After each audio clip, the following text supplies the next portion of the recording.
Are you noticing that people are looking the other way at pretty glaring red flags when it comes to qualifications or character, just to hire people based upon their sexual identity? And it's having some real repercussions. It is, Jesse. You know, this is one of the unfortunate reasons why I left the Democratic Party, was this obsession with the externals, with the superficial, with the labels. And it's sad, you know, it goes against the very message that Dr. Martin Luther King had, that we would judge each other based on the content of our character rather than the color of our skin, rather than sexuality, rather than all of these other labels that are unfortunately used so often to divide us. And as a result, rather than treating each other with what we in Hawaii call aloha, with respect, seeing each other as children of God, that we are all equal and should be treated with respect as such, we have people who are hired or fired based on these superficial so-called identities. The negative consequence of this is you have people who are in positions of power, they get hired, but they're not necessarily qualified for the job.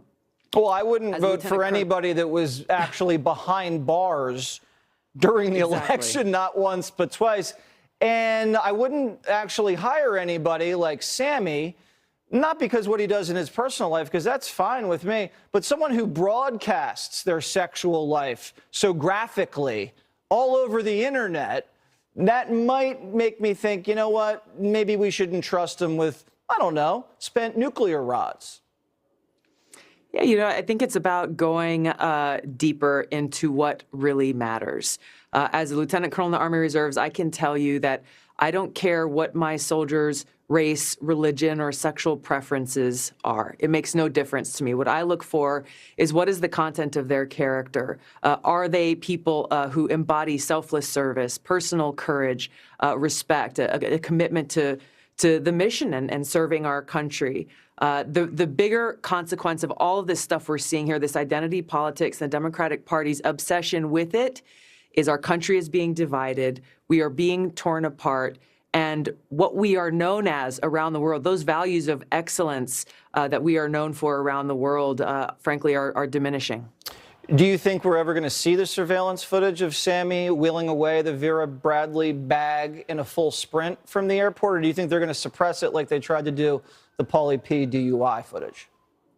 I think there is such a lack of transparency, and you can see the bias in those who are very quick to leak and release information or videos or whatever when it serves their political narrative. But when it doesn't, all of a sudden, you know, everything gets thrown into the vault or the evidence disappears. Yeah, I have a feeling if Tulsi pinched a bag that cost about $3,000 at the airport and hightailed it out to the taxi, I feel like we'd find out about that probably the next day, and it would be on every station in America. Tulsi would never pinch a bag from anywhere for any reason. I would believe go barefoot. you. I believe you. Thank you very much, Tulsi. Thanks, Jesse.